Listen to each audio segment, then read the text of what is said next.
Okay, next up we have Jimmie Johnson. He's our 5-time NASCAR Sprint Cup Series champion. He's our points leader. He's got 4 wins on this season. Jimmie, coming into Bristol now, we've got 3 races before we reset the field and have the 2013 chase. You've already clinched a spot in that field, but I know you would like to get some more bonus points. Just talk about coming here to Bristol and your outlook for this weekend. Excited to be at Bristol. This night race was always one of my favorites to watch growing up, and looking forward to a packed house. And it's just some great hard short track racing. We've been a top 5 car here over the years, and hopefully we can take that next step and kind of move into that top 3. In my opinion, to run the top 3, you've got a great shot at winning. So, of course, we'd like to win another race here. We've done it once in our career, and hopefully I can do it again. Questions for Jimmie? If you have one, raise your hand. Jimmie Johnson, questions? Right over here to the left, Kenny Bruce.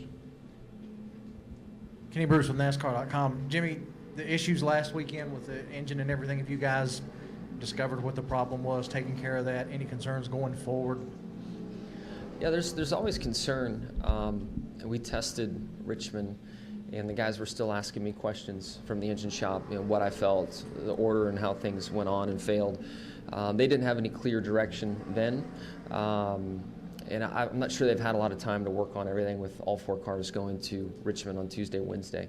But definitely had one of our engine failed and the others didn't. So in the past, that stuff usually boils down to a part failure, and I'm assuming that's something in that department.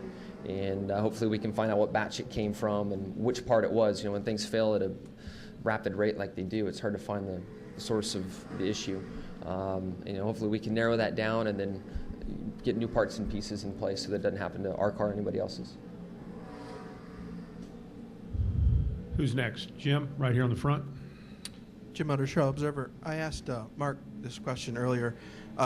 Obviously, Tony Stewart has had success in all forms of motorsports, including here.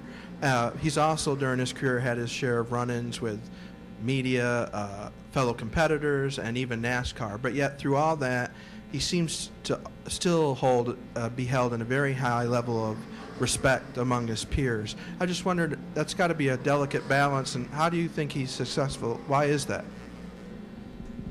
I think it's because of his honesty, and at times his frustration with his honest approach.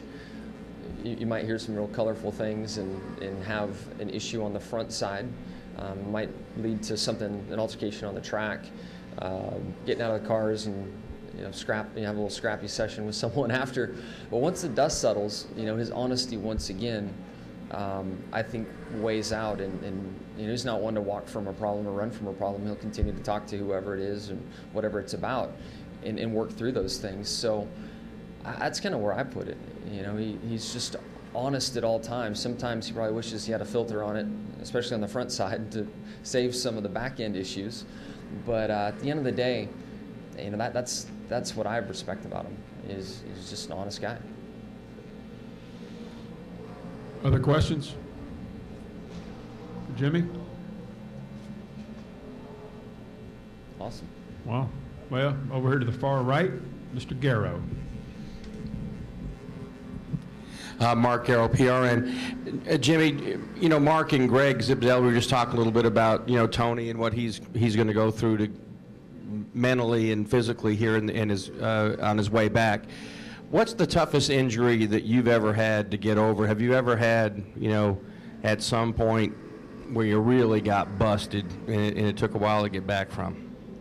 Yeah, I've been fortunate in my four-wheeled career to have just some minor injuries and issues. But my first championship I won when I was racing dirt bikes. A few races left in the season. It was my birthday of all things. I fell in the first turn and bent the handlebars, and then as I rode a couple more laps, I just mentally forgot about my handlebars being bent and where that had the front tire pointing. Came over a double jump section of the racetrack and just put my hand straight like I expected, and the wheel was cocked.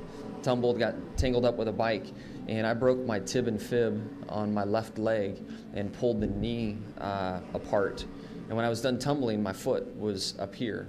And I'll never forget looking at the bottom of my motorcycle boot laying on the ground, like, wow, this is really serious. And